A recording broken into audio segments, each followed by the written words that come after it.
Assalamualaikum and hi to my dear lecturer. I'm going to explain about definition of SME. In the Malaysian context, small and medium-sized enterprise SMEs are business entities that are classified based on their annual sales, turnover or the number of full-time employees as defined by the National SME Development Council.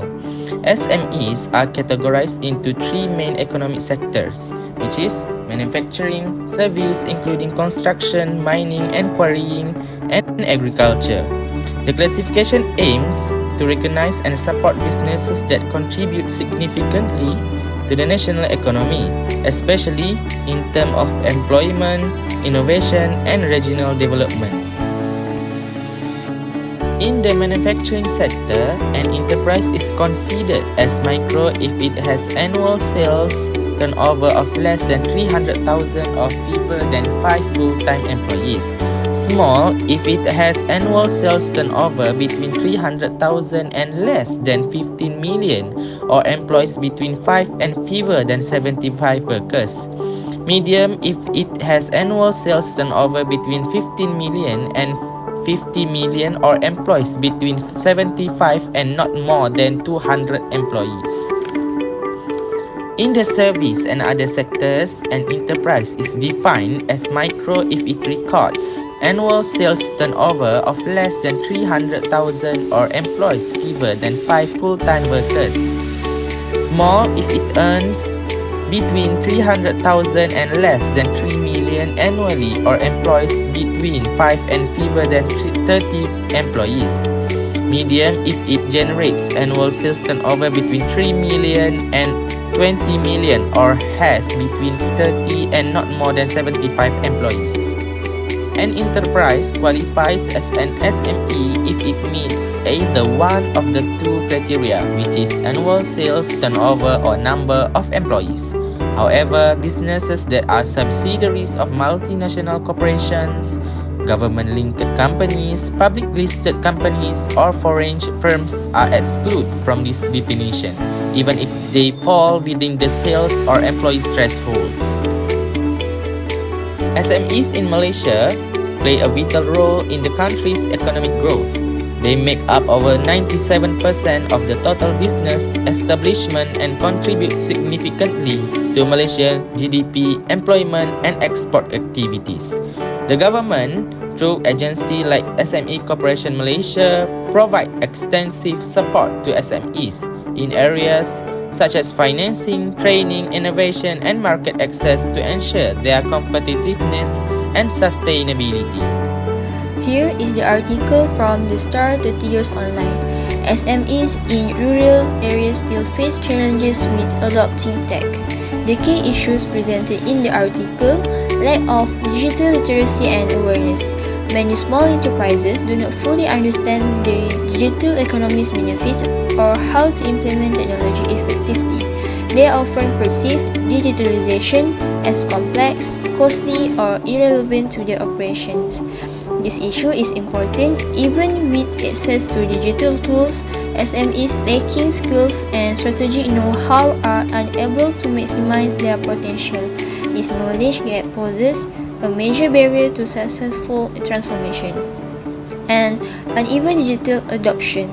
Although digital adoption among Malaysian SMEs has improved post-pandemic, a significant discrepancy remains between urban and rural businesses. While larger, tech-savvy firms in cities leverage digital tools for efficiency and market reach, many SMEs in rural or traditional sectors struggle to adopt these technologies. This issue matters because digital preparedness is now a key factor in competitiveness. SMEs lagging behind risk losing out in productivity, market expansion, and customer engagement. And the last one is perceived cost and complexity. For many SMEs, especially in non-urban areas, digital adoption is seen as expensive and burdensome. Investment requirements in hardware, software, and training are daunting, and appropriate solutions are often unclear. This issue is critical because high upfront costs and uncertainty discourage digital uptake, causing businesses to miss out on efficiency gains.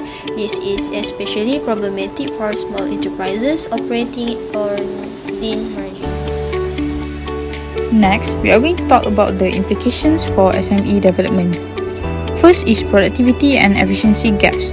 Rural and traditional SMEs lag behind, limiting their growth and ability to compete. Many rural and traditional SMEs are less productive due to limited access to modern tools, training, and processes. This limits their growth and ability to compete with more advanced businesses. Next is digital divide.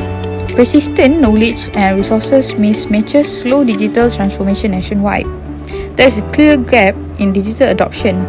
Urban SMEs may embrace technology, while rural ones often lack the resources or knowledge. This slows national digital progress and widens inequality. Last is policy needs. There is a strong case for targeted government intervention, such as subsidies, training, and support to help SMEs bridge these gaps. Targeted government support is crucial.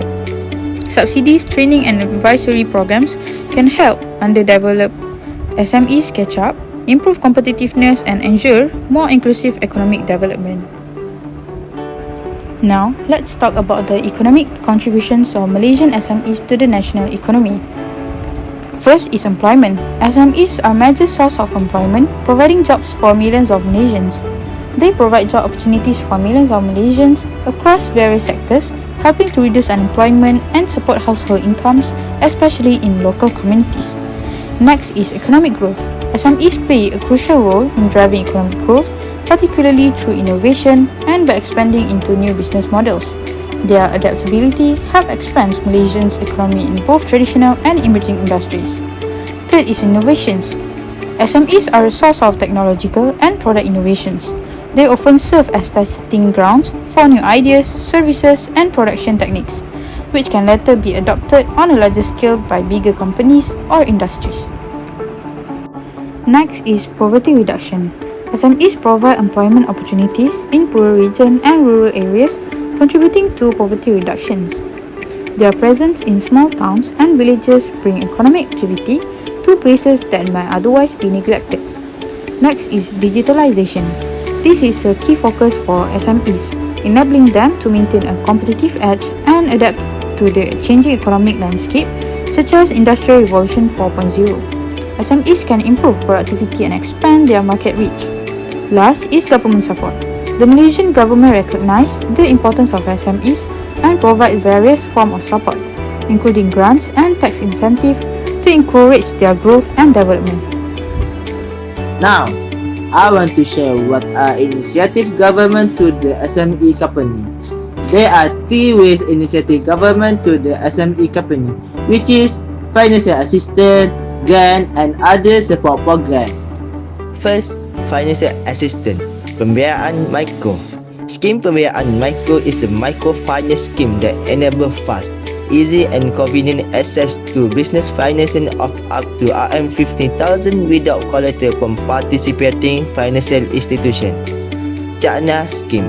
There are 2 schemes under Cakna, namely Cakna 1 and Cakna 2. Cakna 1 is to cater for the liquidity needs of SME post delivery of contract.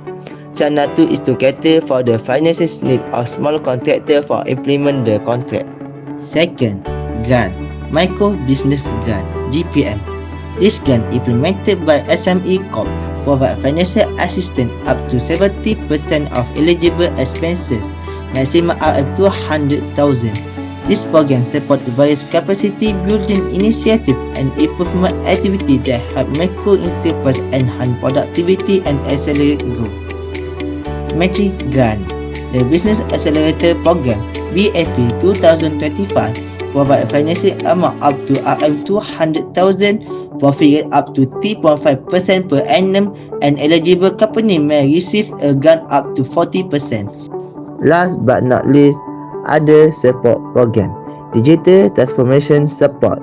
The government emphasizes digital transformation for SME, including initiatives to ease the process of doing business.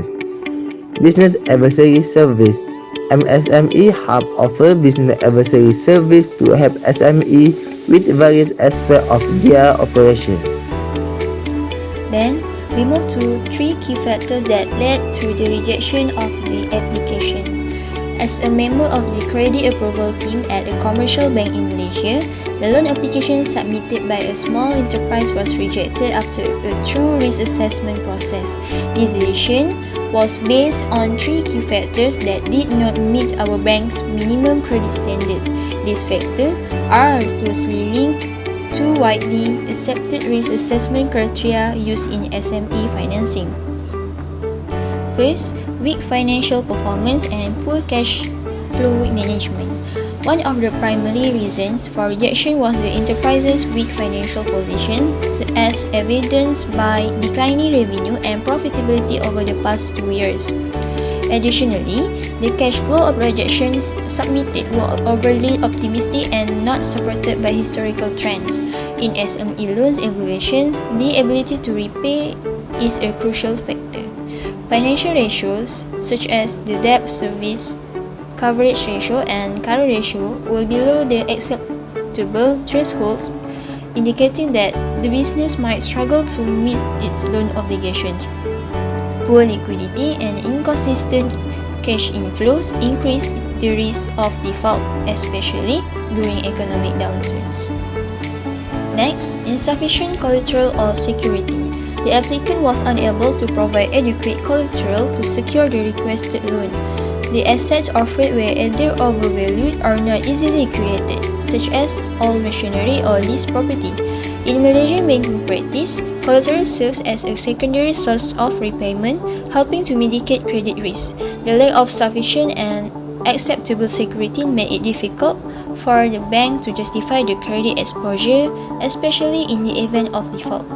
This is particularly critical for small enterprises, where the risk profile is generally higher due to limited operational history.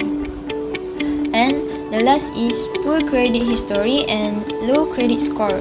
The enterprise and its key directors had a poor credit history, including missed payments on previous financing and multiple outstanding obligations with other financial institutions. The creditworthiness of the borrower is a core evaluation criterion, typically assessed through credit reports from systems like CTOS and CCRIS. A low credit score indicates a higher probability of default and reflects negatively on the applicant's financial discipline and reliability. The presence of adverse records such as late payments or legal actions severely undermines confidence in the borrower's integrity and repayment capacity. To sum up, the rejection of the loan application was a result of an objective and structured risk assessment process. Weak financial performance, lack of sufficient collateral, and poor credit history are all significant red flags under standard SME lending frameworks. Each factor directly relates to key credit evaluation principles, namely repayment capacity, collateral adequacy, and creditworthiness. These criteria are essential in ensuring prudent lending practices and protecting the bank's asset quality. Last but not least, after reviewing the background and key concept of SMEs, it is evident that these businesses play a crucial role in the economy. SMEs are vital for job creation, innovation, and economic growth in many countries. They face unique challenges such as limited access to finance, market, and resources.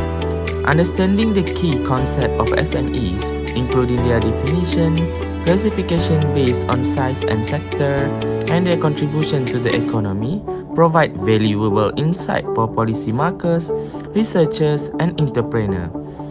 It is essential to support and nurture the growth of SMEs through targeted policies, access to finance, capacity building, and market access to maximize their potential contribution to sustainable development and economic prosperity.